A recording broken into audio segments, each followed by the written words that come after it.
I'm Dwayne Brown. Tonight on KPBS Evening Edition, another woman has come forward accusing San Diego's mayor of unwanted sexual advances. She says he demanded a date in exchange for help in getting treatment for an injured veteran. I'm Amitha Sharma. A worldwide travel alert remains in effect over terrorism concerns. We'll take a look at the evolving threat from al-Qaeda.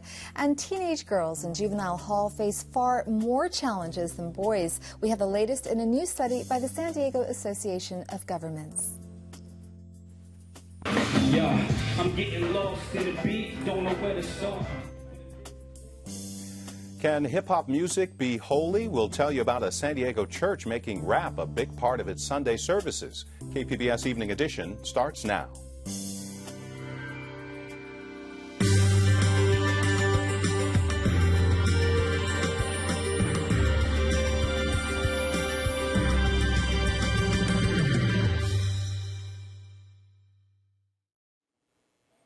Hi, good evening. Thanks for joining us.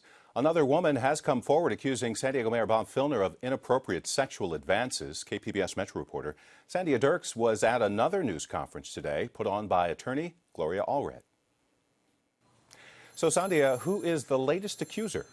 Her name is Michelle Tyler, and she is a nurse, and she says she first encountered the mayor on a quest to get a patient of hers help from the Veterans Administration back when he was a congressman.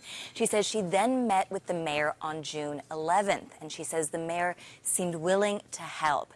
And then he asked to speak with Tyler alone. What does she say happened then? Well, she says the mayor made an unwanted sexual advance. Here she is at the press conference this afternoon. I felt that his rubbing my arm and telling me to relax and making me feel that help for Catherine was contingent on my going out with him was extremely inappropriate and unacceptable. Tyler says she got out of there as quickly as possible. Sandia, what else was said at the press conference today? Who else was there? Well, the patient that she was advocating for, the one she's been trying to help, that patient's name is Catherine Ragazzino, and she also spoke. She was at the meeting where the alleged incident occurred. She says she was just outside, and here's what she told us today. I don't appreciate being used as a bargaining chip to fulfill his sexual desires. It was another emotional news conference, and in contrast to the serious tone of these accusations that we've just heard, there was a moment with Gloria Allred, the lawyer, where she suggested that we put a sign above the mayor's office that reads, "Danger, women, proceed at your own risk." Well, joking aside, what does this mean for the mayor? Well, this alleged victim isn't filing a lawsuit, but they were headed to the county sheriff right after the press conference. Any guess about how this will play out would be just that, a guess. KPBS Metro reporter Sandia Dirks. All of our coverage of this ongoing story can be found online at kpbs.org/news/Filner.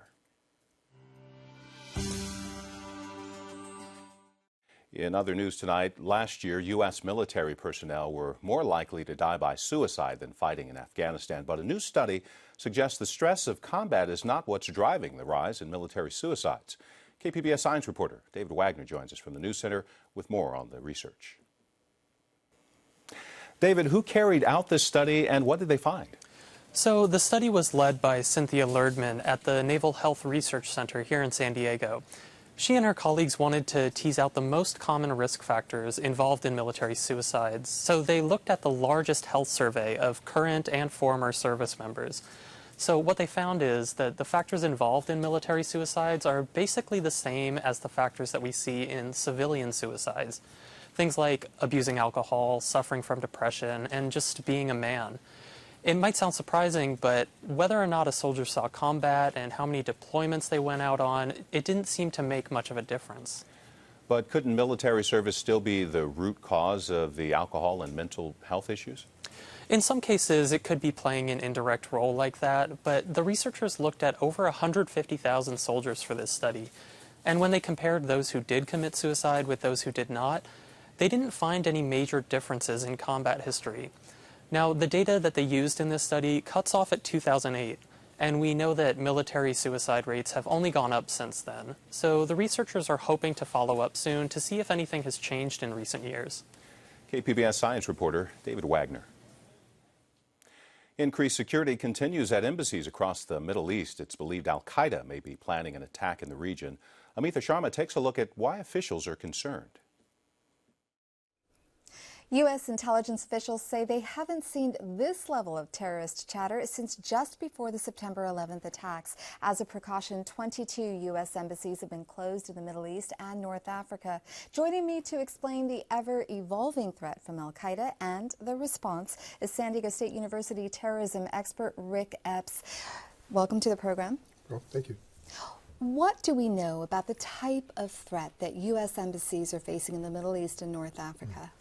Well, what we know so far is that there has been chatter from the Arab Peninsula going toward Yemen, particularly, since last Friday, that the State Department and other intelligence agencies within our international infrastructure have picked up that suggest that there are potential credible threats to potential U.S. targets. Now, the question is, what targets are they speaking of? And that's the question of the day. The response has been to close the embassies because when you talk about outside of outside of the nation itself, our physical nation, the most dangerous and vulnerable areas are the consulates and the embassies. So there's a logic path there. So the targets are considered these embassies in the Middle East and North Africa, but is there any sense that the United States itself might be a target? Not as far as we know. The latest intel that we have that's up for public access does not say that there's a credible threat inside the country. But it doesn't mean that we don't have to respond like there is. And that's what I think the White House and the State Department are trying to do right now, which is to make sure they protect, and including Homeland Security, by the way, are trying to protect the infrastructure not only here but also abroad. So this is a precautionary tale, probably more than they would have taken before Benghazi, but certainly one that warrants our due diligence. But why now, do you think? Is it because we're nearing Ramadan and the September 11th attack anniversary? Well, there's certainly if you look at the history, you can make an assertion that they've, like with last year with Benghazi on September 11th anniversary, that there has been a sort of a direction that they have taken that allows for them to take these types of actions during the holidays or during specific points in time. But on the other hand, I would say that, we had a drone strike. We killed 4 al-Qaeda operatives, in Yemen just today. So that's also a potential issue that has increased the chatter. Al-Qaeda obviously wants the reprisal for that. So this also increases and escalates the potential risk, which is why we see more chatter now coming from the Yemen al-Qaeda operatives into the Arab Peninsula. After Osama bin Laden was killed by the United States, President Obama said that al-Qaeda was on the path to defeat. Do these threats indicate otherwise? Well, it's interesting. I mean, on one hand, I think at that point in time, what President Obama said was probably fairly accurate because no one realized that if you cut off the head of the snake, meaning the killing of Osama bin Laden, if that would actually completely unravel the financial flow that al-Qaeda would need in order to sustain itself. What we have seen is that while they have certainly, it did hurt them, it didn't end them. And I think people sort of maybe took a step too far and thought that, well, al-Qaeda is dead in the water. Now, al-Qaeda is, there are many affiliates and subsidiaries, if you would, of al-Qaeda. Some are more radical, some are less radical, some are more dangerous, some are less dangerous. And so we have to recognize that now that it's so decentralized that we still have to deal with various threats as they come in. And it doesn't mean they don't have access to weapons still. Well, let's talk about some of these specific threats or specific tactics. There seem to be a new generation of tactics. We're hearing about clothing dipped into fluid that could be used as explosives. We're talking about surgically implanted bombs.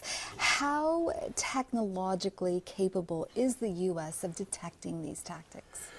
Well, sometimes it tends to be reactionary. Hopefully, we get to the point where we actually have the ability to sort of perceive and are in the front of looking at technological innovation, even for those who are potential terrorist, threats.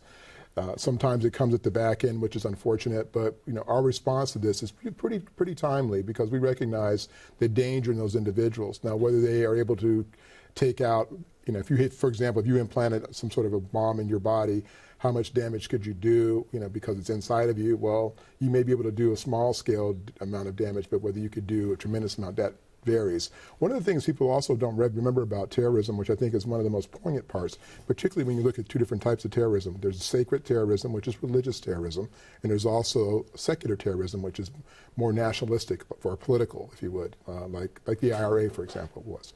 But the difference is in secular, it's a psychological and religious notion that there's no bargaining chip, because it's not about trying to gain something back from a political stance or economic stance or geopolitical issue. It's really about, it's a religious idea, and so that there's no rational basis for being able to have a bargain. But the danger in terrorism, the biggest danger, is the installation of fear. It's not the physical act, it's the installation of fear and the economic repercussions. What it's going to cost us to deal with these threats is millions and millions of dollars, and that's a stab at us already. And we've got to close it there. Rick Epps, thanks for coming on the program. Thank you so much. Pleasure. Many of us tend to take speaking and hearing for granted until we lose the ability to do either. So imagine the challenge of pitching a business idea speaking in sign language. That's exactly what the first prize winner of USD's Social Innovation Challenge did. Walking the hallowed halls of the University of San Diego is a far cry from Burundi in East Africa. That's where Isidore Nyongabo lost his hearing at the age of 10 after suffering from spinal meningitis. A disease many people die from in Africa, he says, speaking through an interpreter. And the doctor said, you know what? I don't have time to help dying people. So get out of here. But Nyongabo didn't give up. His father found out about a teaching program for deaf children and rode young Isidore 13 hours on a bicycle to enroll. He opened my journey for education. That 13-hour bicycle trip through that scorching heat and mountainous terrain was his vision for me. I feel like it's my dad saying, keep bicycling, son. Keep going. Nyongabo received an education in Burundi, then came to the U.S., where he graduated from San Diego State and is now working on his master's at USD. He won first place in the school's Social Innovations Challenge, where students pitched their business ideas to a group of professionals. He won $15,000 to launch his IDEAL program to improve the quality of life for an estimated 72 million deaf people around the world, 80% of whom live in developing regions like East Africa. And I want to help other deaf people to have the same opportunity that was afforded to me. That starts with a mentoring and training program to raise up other deaf students to become similar advocates in a country where only 17% of the deaf population are educated. And the long-term goals of the program are to increase the number of deaf students accepted into universities, increase the scholarship opportunities, and eventually help them get jobs. Well, you may have heard or seen this Amber Alert for two missing children from San Diego County. Sheriff's Department believes 16-year-old Hannah Anderson and 8-year-old Ethan Anderson may have been abducted. James Lee DiMaggio is suspected of killing their mother and setting fire to a home in Boulevard east of San Diego.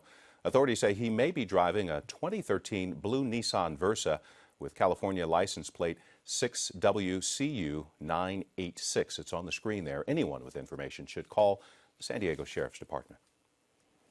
Hundreds of thousands of cell phone users across the state received text messages and high-pitched alarms overnight notifying them of that Amber Alert. KPBS reporter Susan Murphy tells us the new technology will be used for all future critical child abductions. It was a first for people in Southern California. Law enforcement officials issued an emergency Amber Alert that went out to cell phone users on Monday night and Tuesday morning for two abducted siblings from San Diego County, Hannah and Ethan Anderson. The alert described the car and license plate number believed to be driven by the suspect, James Lee DiMaggio. The cell phone notifications are part of the Federal Wireless Emergency Alert Program that are geographically specific. In this case, a Californian traveling out of state should not have received the alert, but visitors to California were likely alerted. California Highway Patrol officials say the first cell phone Amber Alert was issued in Northern California earlier this year and helped law enforcement locate an abducted baby. Susan Murphy, KPBS News. Former San Diego Senator Christine Kehoe will help revamp the troubled state park system. She's now part of a commission to restore confidence and financial stability to the agency. You may recall last year managers were found hiding funds while cuts threatened the closure of 70 state parks. The commission plans a series of public meetings over the coming months.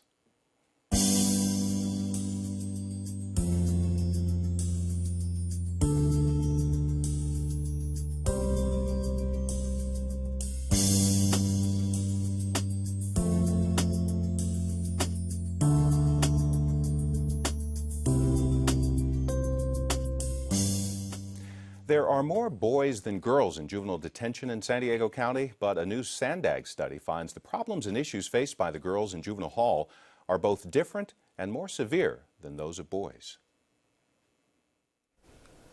It appears that teenage girls in custody face far more challenges than boys. A new study by the San Diego Regional Association of Governments shows that girls entering juvenile hall are more likely to have come from abusive homes and to show signs of mental health problems. Joining me are Cynthia Burke, Director of Applied Research at Sandag, and Kim Allen, Deputy Chief of Juvenile Field Services. Welcome to the program. Thank you. Thank you. Cynthia, what are the most stark differences that girls in detention face versus boys? The two biggest differences we saw was that girls were much more likely to report that they had family contact with CPS, Child Protective Services, 64% compared to 15% for the boys, and also they were much more likely to run away from home. Why that matters is that many girls who come into the system come in for less serious crimes, status offenses, which only juveniles can be arrested for, not adults, like running away, truancy. But there are underlying risk factors there that we need to look at. If we just put them into the system and just punish them, we're not dealing with that underlying trauma. There's also much more common substance abuse. They try alcohol earlier, and they're also using meth, ecstasy, LSD, and spice, manufactured source of marijuana.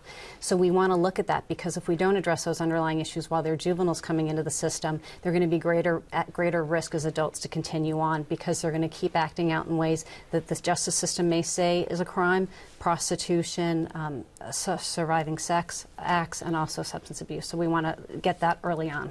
So the girls are trying meth and alcohol as early as 11. Where are they getting this from?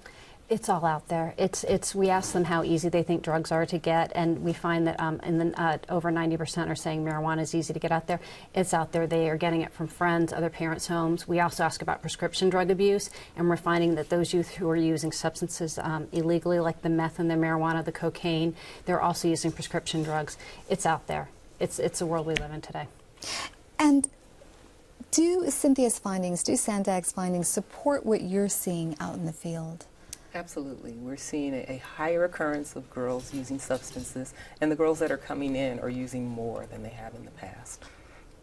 And what sorts of programs is the juvenile detention facility offering to maybe meet these girls' needs? Well, the probation department has gender-specific programming, both in custody and out of custody.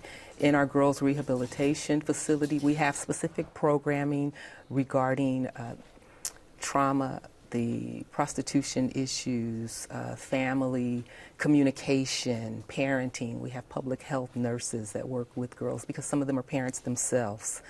Outside of custody, we have programs such as the WINGS program, working to ensure and nurture girls' success. That is a gender-specific program for girls, targeting risky behaviors early on, be they substance abuse, truancy, runaway behaviors. And we're looking closely at trauma. So any trauma that a youth has experienced in the past, we're looking at that and trying to determine how we can best address the trauma so that we do not re-traumatize them once they're in the system. And I think it's important, I'm sorry to interrupt, but I really think it's important to emphasize that these services are available around the county, and a girl doesn't need just to get into the system to get access to those services. Probation has done a great job of providing services from prevention through this graduated sanctions once they've already been adjudicated through the system. Absolutely. And so if there are these systems, these warning signs, and that's the message we want to get out. If you work with a juvenile, if you see a girl who's having these issues, there are services out there if you call probation.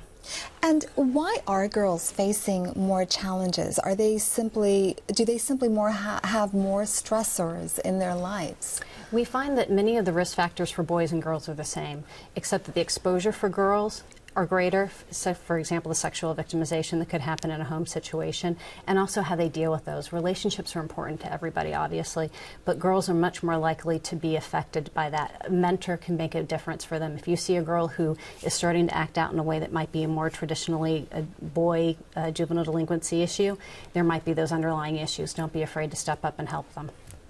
And are there more programs that are gender-specific planned because of these findings? Absolutely. The probation department has actually recently applied for a grant related to crossover youth. Those are youth who have had an experience in the dependency system and are at risk for crossing into the justice system. So there's a lot of discussion and education out there regarding trauma-informed care, working with crossover youth, and keeping kids from either coming into the system altogether, or if they are in the system, preventing them from going further into the system and crossing over into the adult system. Okay, Kim, Cynthia, thanks for coming on the program today. Thank you.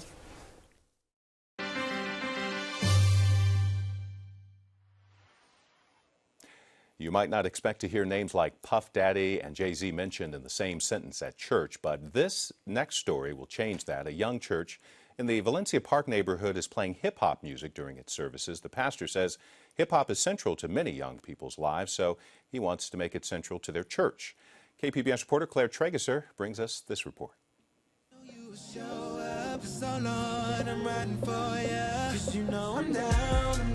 The music is bumping. Young people dressed in jeans and sneakers mingle in groups. One man has headphones dangling from his neck.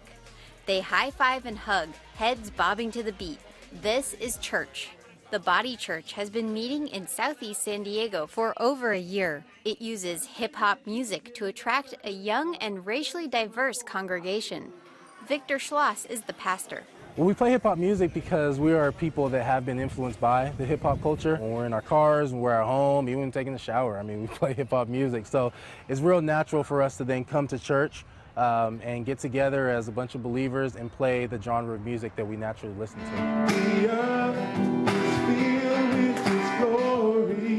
Music is a big part of many church services, and that's especially true for predominantly African American churches. Some churches have adopted a pop music sound to appeal to younger audiences, but Pastor Vic says very few churches have music that resonates with his congregation. The people that we're reaching out to typically don't come from a typical African American church background. We're just reaching a different type of people. We're reaching the unchurched. We're reaching those who maybe have had bad church experiences. The Body Church is non-denominational but evangelical in mission. The church does play some acoustic worship music.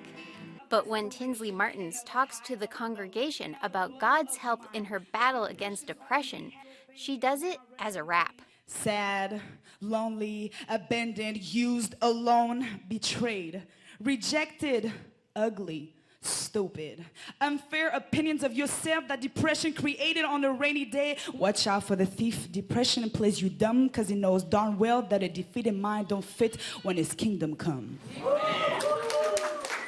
Then the rapper LP, or Livin' Proof, takes to the stage to sing about his mother's battle with cancer.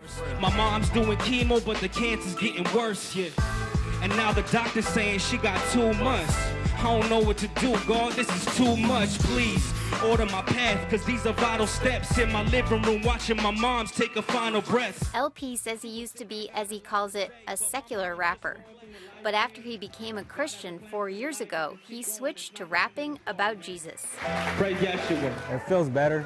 Honestly, it's not about all the materials and the girls and stuff. It's actually about real life, you know, things that people go through and people can relate to.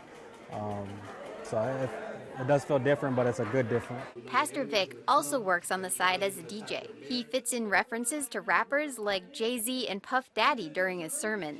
When the service ends, people's moods seem light.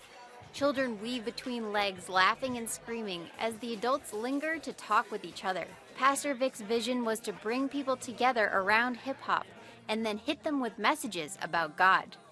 It seems to be working. Claire Trageser, KPBS News. I'm Ray Suarez. On the next news hour, the gunman behind the fatal shooting at Fort Hood defends himself in the first day of trial. That's Tuesday on the PBS NewsHour. Time is literally running out for the San Diego Chargers. The team has until 7 tonight to sell enough tickets to lift the television blackout for their preseason opener. The Chargers face the Seattle Seahawks at Qualcomm Thursday. If the blackout is lifted, the game will be shown on Channel 8. Our San Diego forecast, not much of a change in the weather. Along the coast, mostly overcast, low 70s over the next few days. A mix of sun and clouds inland, upper 70s expected. Plenty of sunshine in the mountains over the next few days. And above the triple-digit mark in the desert. You can find tonight's stories and download the KPBS app all on our website, kpbs.org/evening edition. Thank you for joining us. Good night.